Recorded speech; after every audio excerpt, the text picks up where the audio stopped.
La historia de tus leyendas favoritas está en Memorias del Fútbol y las camisetas que vistieron en retrofutbol.es, la tienda online líder de camisetas y chaquetas del fútbol vintage. Entra en retrofutbol.es, elige la prenda de tu jugador, equipo o selección favorita y viste como las mejores leyendas del fútbol. Cuando hablamos de los mejores centrocampistas de la historia del fútbol, solemos pensar en su capacidad creativa y visión de juego, pero a mediados de los años 80 hubo un jugador francés que rompió con los cánones establecidos y se dedicó a marcar golazos. Un mediocampista capaz de ganar partidos en una sola jugada. Un artista con alma de delantero que cambió la historia del fútbol francés. Hoy, en Memorias del Fútbol, os contamos la historia de Michel Platini. Michel Platini nació en Joëve, Francia, un 21 de junio de 1955 e inició su carrera como futbolista a la edad de 11 años. Comenzó a destacar en el equipo de su ciudad, pero cuando cumplió 17 años, fichó por el Nancy que dirigía su padre.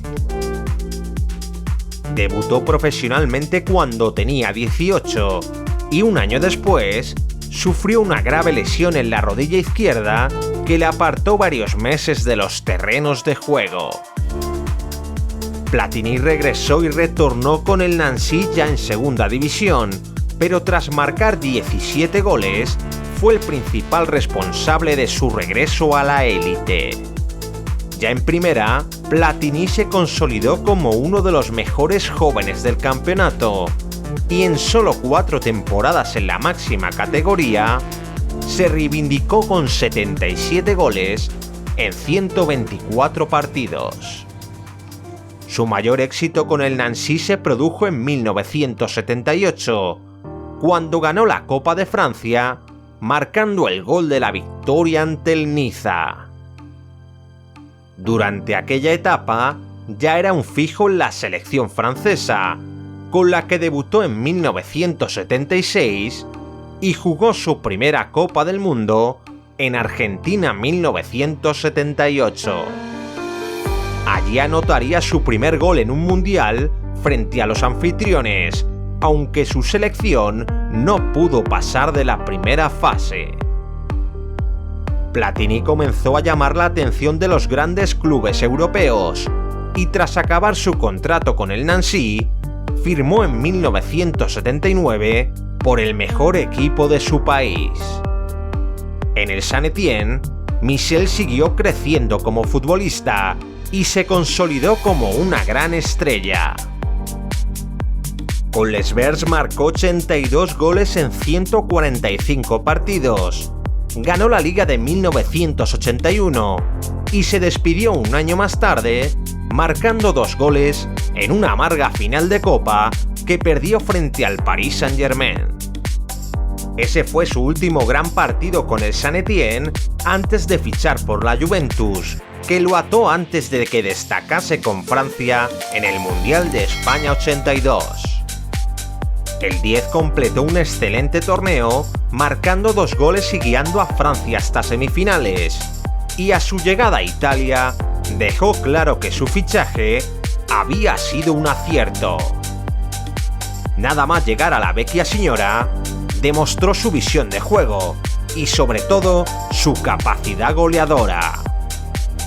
Llevó a la Juve hasta la final de la Copa de Europa y aunque perdió contra el Hamburgo y solo pudo ganar la Copa de Italia, fue designado como el mejor jugador de Europa al ganar el Balón de Oro.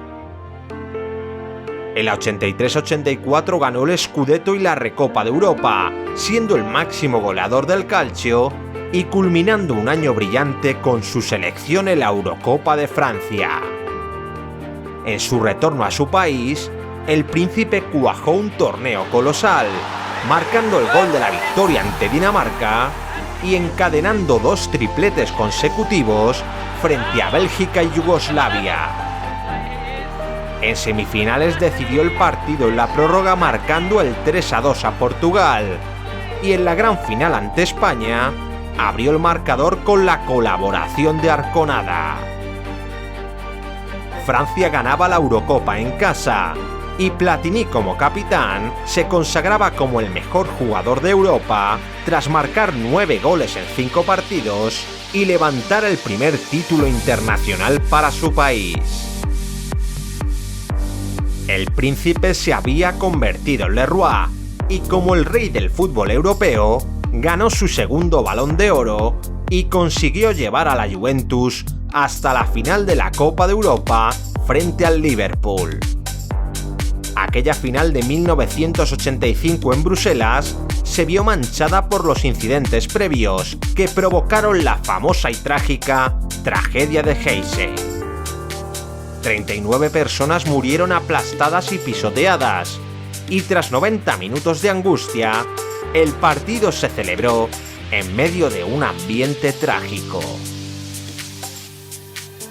Platini marcó el gol de la victoria tras un polémico penalti, aunque el trofeo se entregó en los vestuarios y no hubo celebraciones.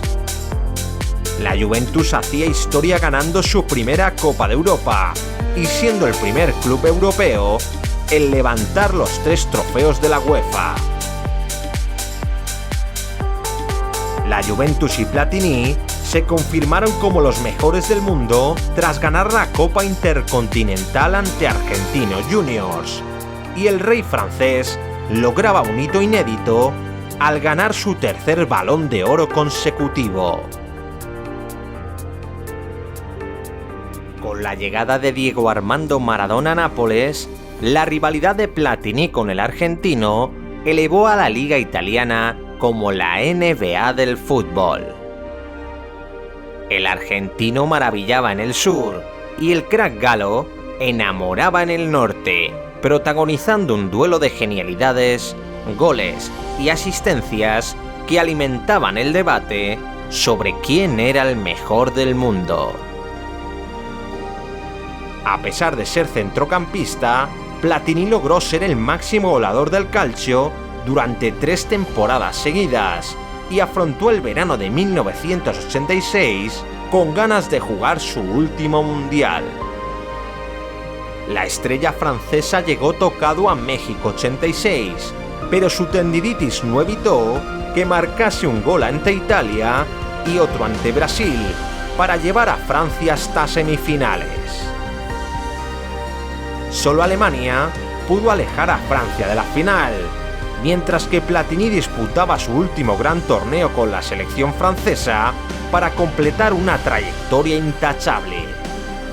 Con Les Bleus jugó 72 partidos y marcó 41 goles, teniendo un promedio goleador de más de un gol cada 2 partidos. En la 86-87 Platini completó el peor año de su carrera: 0 títulos y solo 5 goles en 41 partidos. Cansado y agotado del juego duro del calcio, decidió colgar las botas con solo 32 años y recibió un caluroso homenaje en su partido de despedida: Francia contra una selección mundial. Después de 15 años de carrera, 652 partidos jugados y 354 goles anotados, Leroy se retiraba siendo uno de los mejores jugadores de la historia del fútbol. Solo un año más tarde, se convirtió en seleccionador francés, aunque su carrera como técnico fue mediocre y su paso a los despachos turbulento. Llegó a ser presidente de la UEFA, pero acabó salpicado por el escándalo del FIFA Gate y la compra de votos por parte del Mundial de Qatar 2022.